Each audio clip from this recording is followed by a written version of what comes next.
观众朋友大家好，欢迎收看今日嘅福气类嘅节目。你哋下喊係到熱錢動音從介時節咧，大家喊係讀播下然後係講分流去上班，喊係到上幾屆時節嗬。咁但係大家要發現嗬，所有嘅呢屆小朋友其實佢按到讀播下來學習，呢個聽學。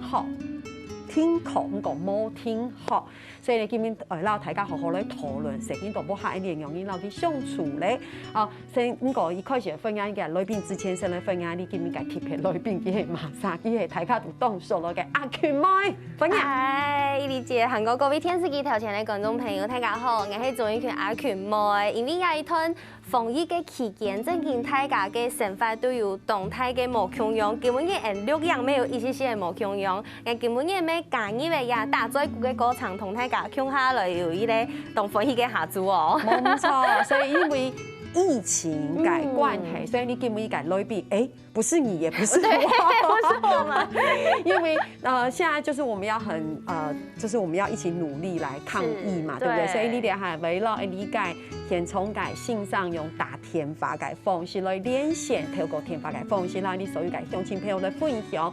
如果說你有很多的這個，譬如說小孩還是要在家裡，我們跟你講停課不停學，我們可以請教老師，我們可以怎麼樣一起來讓這件事情變得更好，更有前進的動力也好，狀態也好。所以今日咧分享呢件嘅裏邊，其實呢個全年治療師汪彥均先生，歡迎老師。歡迎老師。嗨，大家好，我係職能治療師黃彥均，今天很高興。歡迎老師，太棒了。來到亞美跟大家聊聊居家育兒的甘苦談。甘苦有沒有？真的，大家都覺得最近真的是很甘苦，有沒有？小孩都一直吵。對，而且黃老師現在也是在家裡，對不對？沒錯，剛把小孩哄睡，好辛苦哦。對，所以今天太棒了，因為現在這個疫情時代，其實大家都非常辛苦，不管是第一線，或是你知道不知道在前線的非常多的這個工作人員。那當然，每一個人面臨的壓力不一樣，因為有可能你是上班族，但是你可能要居家工作，但是你如果有孩子，孩子是沒有辦法到學校，那他面臨的是另外一個不同的壓力。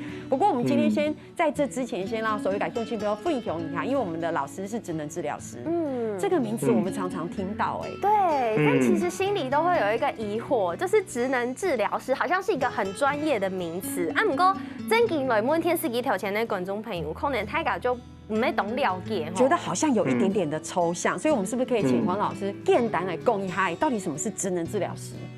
好，我想問大家真的聽過嗎？我真的聽過，有啦，我們還是有聽過啊。我是真心有聽過，是因為大概有60%是沒有聽過的，完全。那太好了，今天好好來說一下。好，我簡單講啊，職能治療師是如果在醫院裡面的話，就是復健科會遇到的。那復健科裡面有復健科醫師，然後再來就是物理治療師，大家比較常聽到的，還有職能治療師，再來就是語言治療師。哦，對。那在復健科裡面呢，除了就是有成人的領域之外，還有小朋友的。所以像成人的復健，可能像大家知道的一些運動傷害啊，身體上面的受傷，然後還有像脊髓損傷，也就是癱瘓這種，還有中風，就是中風的腦中風的個案，然後再來呢，小朋友的比較多是發展遲緩、注意力不足過動症，然後還有自閉症。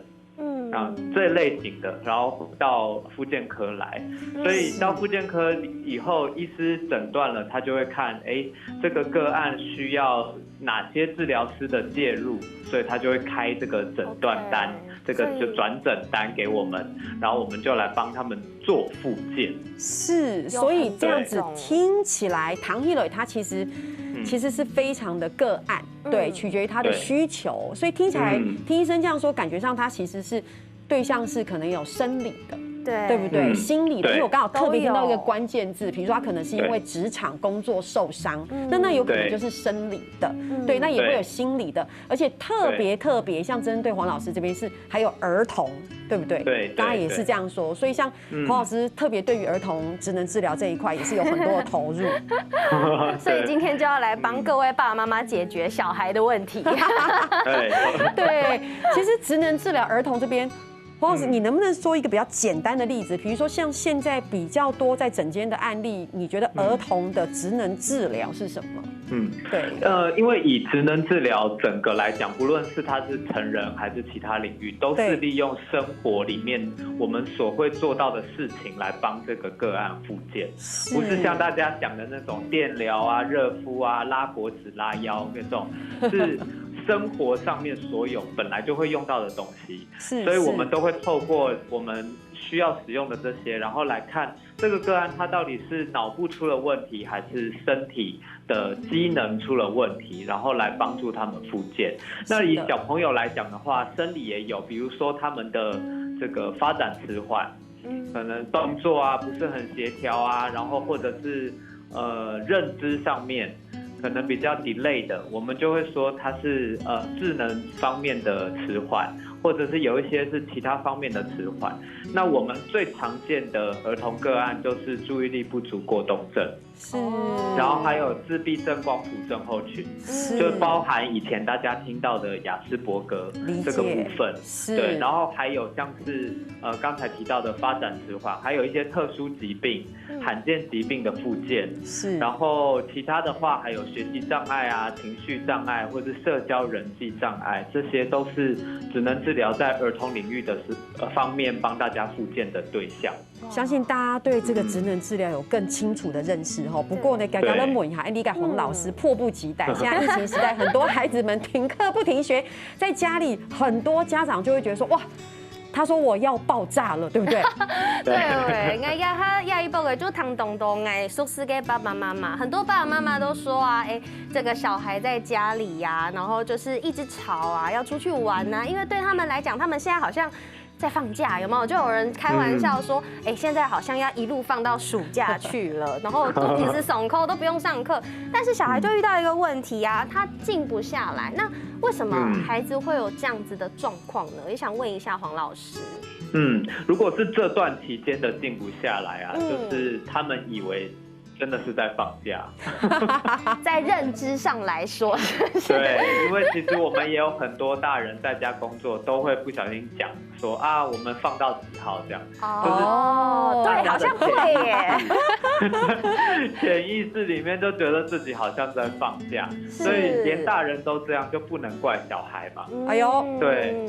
他如果内心的这个认知已经在我是在放假，那自然他的心态就是会比较放松，然后也会一直想要玩，因为他觉得是放假嘛。对，所以不是说他们的控制能力不好，或是注意力变差了，而是这个情境下面他们很自然的会有这种误解。对，所以如果这段期间发现小孩比较静不下来的话，千万先不要生气，就是要很容易生气耶，怎么办？这一段时间，对，是，所以听黄老师这样讲，其实他就是我就是在放假啊，你为什么要控制我？对，那所以其实我们可以怎么做？因为我们要让他知道你现在黑碟不用嘎，黑不用聊，他黑喊黑爽口，对，所以是不是要维持怎么样的生活作息？最重要的就是要把作息调得跟在上学差不多。对，这个是我们在比如说暑假寒假的收心也是这个方法。比如说我们会挑前1个礼拜或前3天来调作息，那现在也是一样，就即使我们还是没有真的放暑假，我们在家里上课啊，还是要跟学校的作息差不多。那最重要的作息就是睡梦还有起床的时间。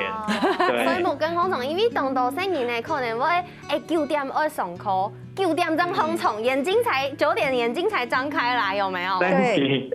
所以我还有听到就是有爸妈在线上跟老师请假说啊，凯姐，我昨天我的孩子就就玩电脑，玩到这个早上6点，他现在还在睡，起不来，我要请假这样。是，对。所以其实这样子糖起来真紧，就是你要让他跟平常在学校的生活时间是比较一致的、比较雷同的、比较接近，他才不会觉得不用完全一样啦。是，对，完全一样太严格了，就是我们放松一点，但是不要差太多。对，我们基本上说最多不要差到1个小时。对，所以他就会觉得其实自己不是在放假，我只是改变了我上课的方式，对他的心情会比较不一样，就比较不会这么的，好像觉得我等一下要去玩躁动的感觉。对，所以其实就像黄老师讲的，我们的生活作息要比较接近平常，该起床就要起床，该上课就要上课，该写功课要写功课。那当然就会有课程表的定定，到底课程表怎么定定呢？我们抢台刚先聊下，等下长总来讲。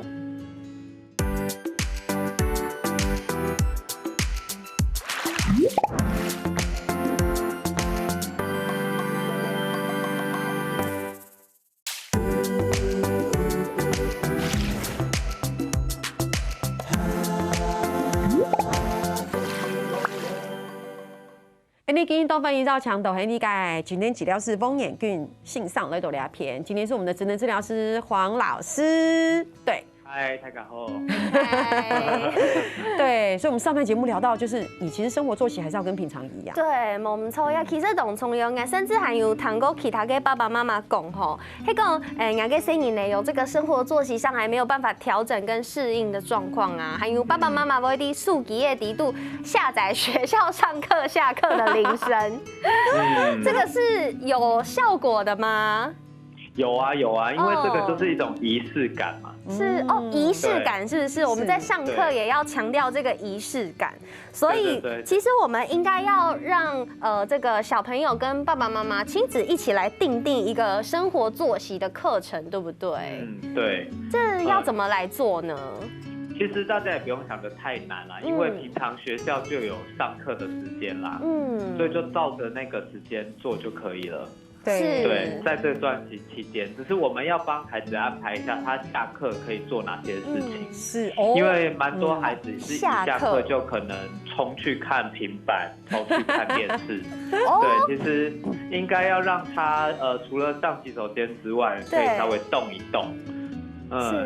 因為在家上課啊，那個沒有體育課，然後體能真的有差，沒有辦法去舒壓放電。對，一定要讓他們做一點什麼，待會在線上上課才會比較可以進入狀況。也是，依晴這邊有一個共同訂定的課程，我們看這樣合格嗎？我現在來講一下，這個是我們幫大家整理，親子要共同訂定哦，不可以只有媽媽說了算哦，大家可以訂定的這個課程表，比如說8點開始，開始烘蟲啊、洗菜啊、洗麵啊、洗澡啊，9點以後9點之後就可以開始來上課，主要的科目，比如說是國英數啊，那10點開始就可以做一些線上的課程或練習，比如說閱讀啊、寫作文，那到11點動作誒就做得來識做一下，然後甚至還可以有一個小小的午休時間，做得來睡夢。然後下午1點一樣要準時起床，然後繼續來上課，然後一樣是主要的科目。那3點到3點半可以有一個休息嘅，很重要，點心時間。遊戲時間，對，點心跟遊戲的時間。然後下午的3點半到傍晚的6點可以有這個運動時間啊，才藝的學習啊，甚至是美術啊、音樂之類的這個其他的活動。而且聽起來就是剛剛黃老師講的，運通有冇？而且是比較放鬆的時間。黃老師，你覺得剛才依晴阿群妹講按有個課程有合格嗎？可以嗎？如果是比較小的孩子的話，他們在時間上面可以再切碎一點點，不用這麼大段。對，大概不用2個小時為單位，可能可以30分鐘之類的。30分鐘，因為學校大概40到50嘛，我們大概再短一點，讓他們不要那麼有壓力，因為大家其實在家裡是蠻緊繃的。其實也是啦，我以前在學校上課，大概上30分鐘，屁股就快坐不住了。看手機，等下課，看手表。還沒下課，我要去福利社，或者去玩溜滑梯，也是對哈。剛才以前自己因為專注時間大概就是前半小時。对不对？对对。那是刚才疫情的课表，是不是？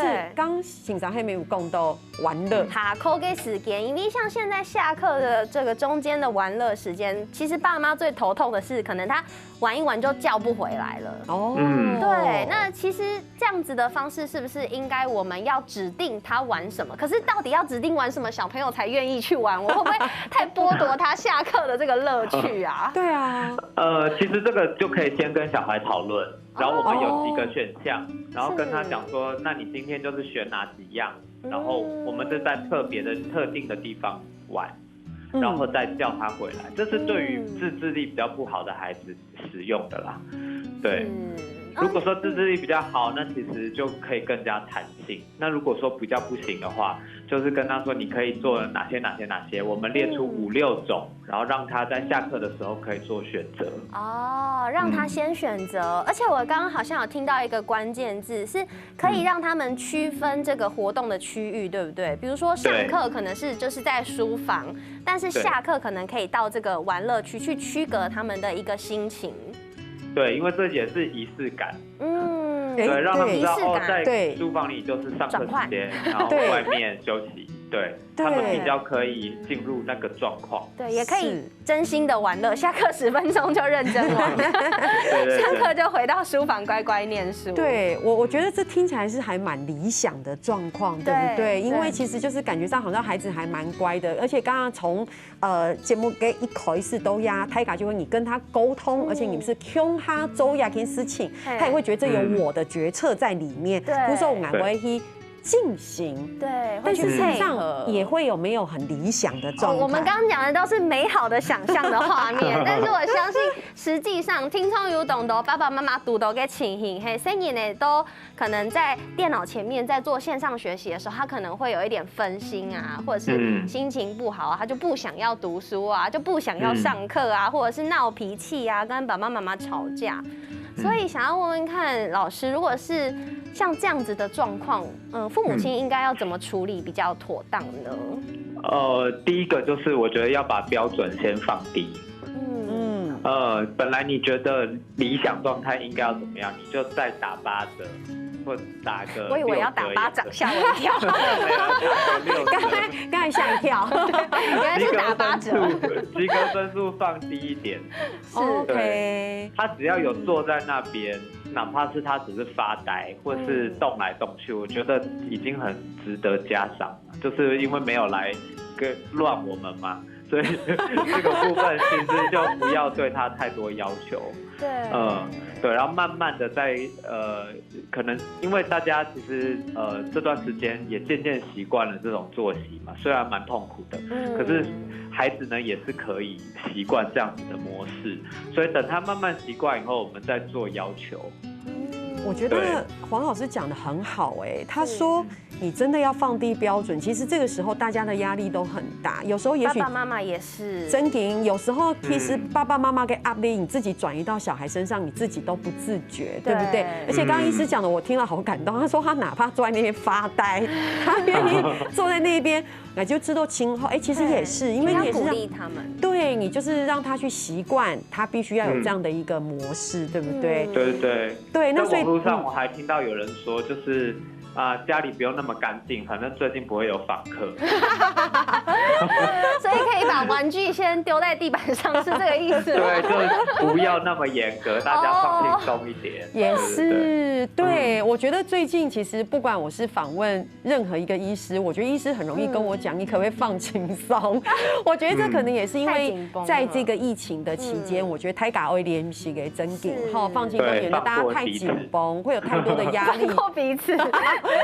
免得会有太大的压力症候群。不过要很爱慕一嗨欣赏，就是说像刚才听起来，很多事情是共同订定。当我跟你共同订定，就像是一个约定，不管我把标准是不是降低。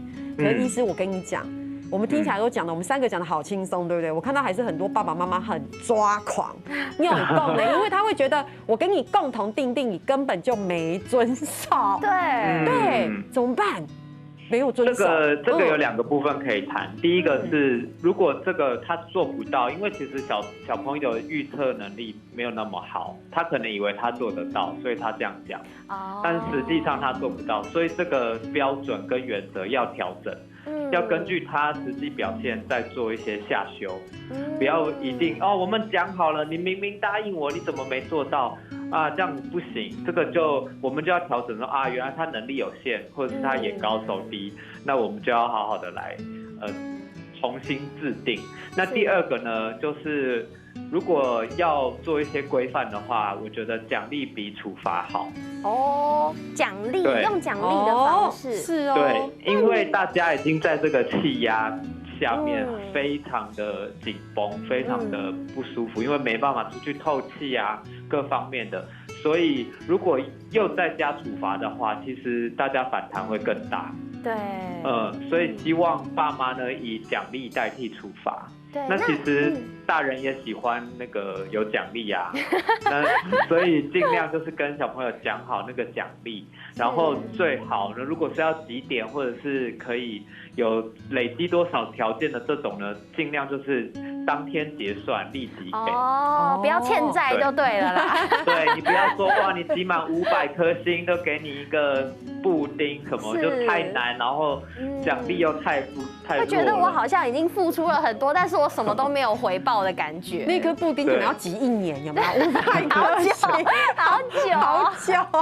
对啊，你就是大家达到这个目的，其实爸妈有一点点就是放松标准没有关系。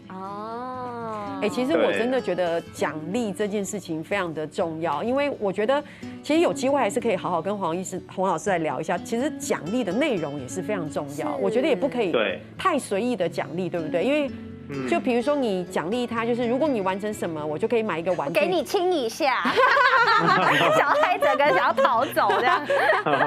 妈妈，这个我不要，我比较想要乐高玩具。但是你也不可以就是把水杯放好就有乐高玩具，这好像也太多，对不对？其实喺動到嘅內容做你都大家都討論，你等下一陣就嚟講。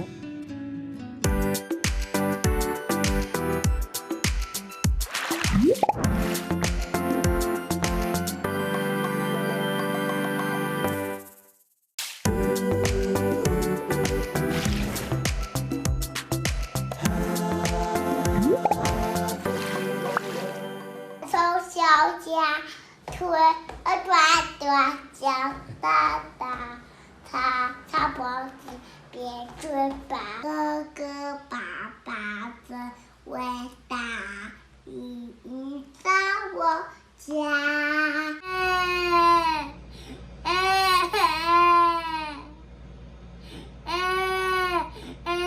所以大家看到介兒童就是小朋友，有嗎？好崩溃哦！我聽到那個哭聲，感覺我知道，天哪，我還是要當媽媽好了，好可怕哦！可是大家有沒有發現，就是他可以突然很開心，然後突然間他就爆哭，對，然後很多的家長就會覺得，到底係發生乜嘅事情？你明明家下喊做在衝狗哎，做那個呀哈，每年生的很用法，你一個字都答不出來。是，所以黃老師。有没有常常会遇到孩子，他可能前一刻还很开心，下一刻爆哭，然后你问题，他就一个字都说不出来。是，有这个是正常，真种哎。真的吗？正常吗？黄老师，我觉得爸爸妈妈要常跟你聊天，因为常跟你聊天，他们会得到很大的鼓励跟安慰，因为我们觉得怎么这样的时候，黄老师就说。正常，对，真爽，对，为什么？其实他们因为这个时候的学龄前啦，以学龄前来讲，这样的孩子呢，他们本来脑部就不成熟，对他们遇到事情的时候，都是要先走这个直觉性的反应，这个是为了出自于保护自己。比如说害怕、尖叫、爆哭，其实都是为了吸引大人注意过来，可能保护他。这个是他们的生理本能反应。对，所以在他们脑还没有成熟的时候，是不可能停下来想，或者是说好好的用口语来表达，因为这个直接受到惊吓而启动的这个反应已经开始了，所以他们当然会停不下来，就是会一直哭。然后你问他，他也不可能中断，就是有一点。是只能让他赶快哭完，的这种状态。我觉得听完，所以比如说像他们这个时候呢，先不用问他们怎么了，而是先让他们的情绪可以冷静下来。先发泄完，然后冷静吗？对，倒不是等他们自己冷静，而是我们要去让他冷静。哦，就像火还没有烧满整个屋子之前，先把它扑灭。我以为要先让它发泄完。没有，不是烧到灰烬以后再来扫地，不是哦。是，对，就是我们要赶快把它扑灭，因为这样子他们脑部停下来的能力才会被训练到。是，以后他才可以遇到事情，可以透过安抚，然后停下来，好好的再去想想刚才发生什么事。通常让他哭到自己停的，你再问他，他完全不会记得，因为他的记忆里面只剩下我哭得很惨，或是刚才怎么了，完全想不起来。我觉得真的要常跟黄老师聊天才可以，你就会不会有这么多的困惑。不过事实上有很多的妈妈，我看到很多妈妈跟孩子其实在情绪之后还是有一个很好的沟通，对不对？所以其实沟通我们现在还是用话语来沟通，所以看起来话语也是很重要的，对不对？对对，因为他们现在还在学那个字词跟意义之间的连接。对，那所以他们其实很多都是用仿说的，学大人讲的那个字，可是大人就会以为他们懂那个字的意思，所以跟小孩讲话有的时候都会讲太难。所以这个是不行的，然后你也会以为小孩真的可以懂，其实都没有，所以我们一定要再多降低标准，然后想说他其实不懂，他只是仿说这个字而已，然后很多我们还是要把话讲得很简单，然后再一一的确认他是不是真的了解。是，像我这边有准备一个手板，它是身体与词汇的连结感受，就是小朋友他有时候可能不知道他有这样子的动作或反应，甚至情绪的时候，他不确定他自己是有什么样的状态。比如说他在生气的时候，可能会想打人啊，会想要尖叫啊，或者是全身用力涨红啊。那这个状况，他其实可能是生气这件事情。他可能还不理解生气这个名词，不知道生气这件事情正发生在他身上，是像这样子吗？像这样子的话，这个部分我们其实可以找一些图片或是绘本搭配，因为小孩看到图，他们可能会比较有感觉。或者是爸妈在他们真的有情绪出现的时候，可以录下来，或是拍下来。录下来是不是？这样很像在看好戏。然后跟他讲说，你看你现在在这样，然后其实你这个叫生气。是。然后你就可以跟爸爸妈妈讲说你是生气。当然也，比如说害怕啊，然后难过、生气都有可能最后是哭嘛。对。那我们也要去教他分辨，他前面是有什么样的感觉。然后，这个到底是属于哪一种情绪？你待会比较好可以跟爸爸妈妈讲。哇，我觉得爸爸妈妈真的好难当。其实听黄老师这样讲，会觉得其实这个是在孩子可能比较小的时候，或是学龄前的孩子。但是有时候其实孩子慢慢的长大，比如说念国小，以国小孩童为例的话，就是所谓的小屁孩嘛，然后再大一点就变中二生。这个时候，可是其实爸爸妈妈讲话有时候对孩子们来说，我们发现他有反效果。就是其实爸爸妈妈很常会踩到一些地雷，那这个地雷我觉得其实超容易出现的。真的吗？比如说你再不给我干嘛，你就去怎么样？你再不怎么样，我就不理你了，我就不爱你。或是我数到3哦，你要不要听话？如果不听的话，你就怎么样？怎么样？你就去罚站，就去怎么样？就其实这些话好像很容易在我们身边出现，或者是我们自己的成长历程可能都会出现。我想问一下黄老师，就是比较是情绪勒索啦。其实爸爸妈妈的爱是肯定的，但是因为他表达爱的方式，那个语言其实让孩子反而很有被情绪威胁的这种感觉。例如我这么做是为你好，对。例如，对我这样做都是为了你好，那其实孩子听起来压力就很大，对，所以其实造成反效果嘛，对不对？对，因为其实大家真的说赞美比说这个指责的还要少，然后或者是每次都不知道是在演哪一出，讲话都是，就明明你那么爱你的小孩，你跟他讲话却没有客气啊。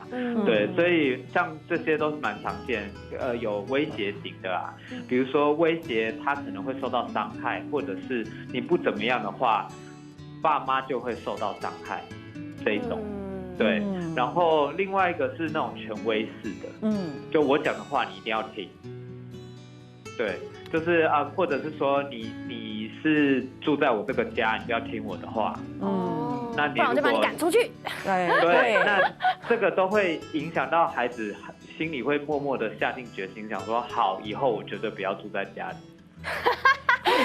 我长大了，满18岁了，我一定不要在家里念，不要在家乡念大学，我一定要出去外面。对，反而会有这种的感觉，好像蛮多这种例子的耶，身边其实蛮多的。是，对，我觉得还有像什么激将法的也是啊，激将，就是比如说什么你考试考很好，他也说啊，你们班是大家都考得很好吗？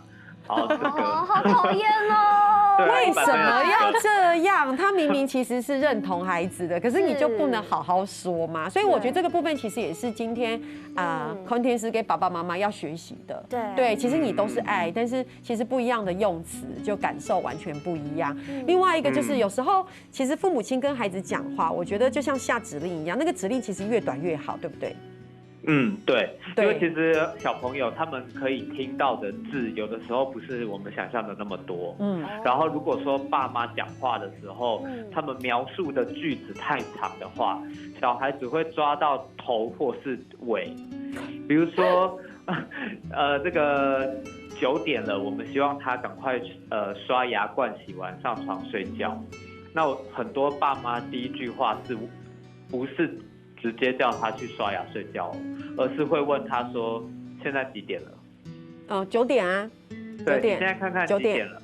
9点啊，怎么样？9点啊，爸怎么样？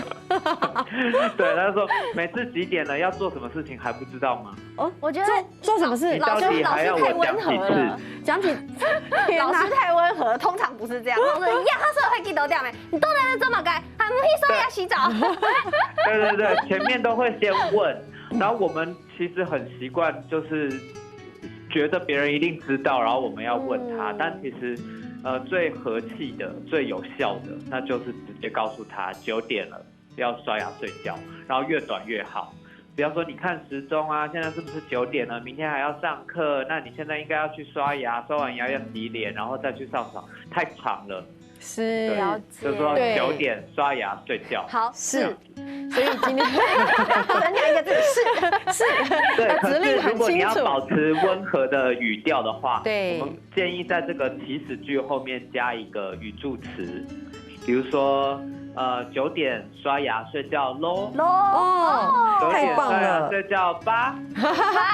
我觉得跟黄老师聊天时间真的过很快我们1小时节目就这样要结束了。黄老师，让我们在这个疫情期间常常 call out 可以吗？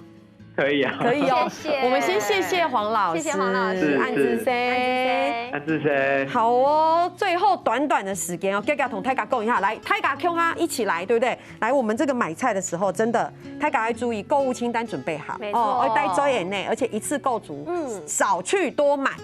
有没有最后要补充的？我们从像阿 Q 应该大概就是把清单写好，我落去卖场啊，我就会走后来，唔到10分钟我就出来耶，10分钟就好了。10分钟就走的嘞，对我都会用非常迅速的方式，赶快解决我们购买的需求。鼓手希望天司機頭前的觀眾朋友，大家要記得咯，買菜唔好停留太久的時間。真的阿 Q 妹是一個很好的示範哈。今日真經謝謝我們剛剛黃醫師，也謝謝阿 Q 妹。共哈一起來跟大家防疫，那就防疫認同動從呀，聽聽哈咧，大家都做認同了。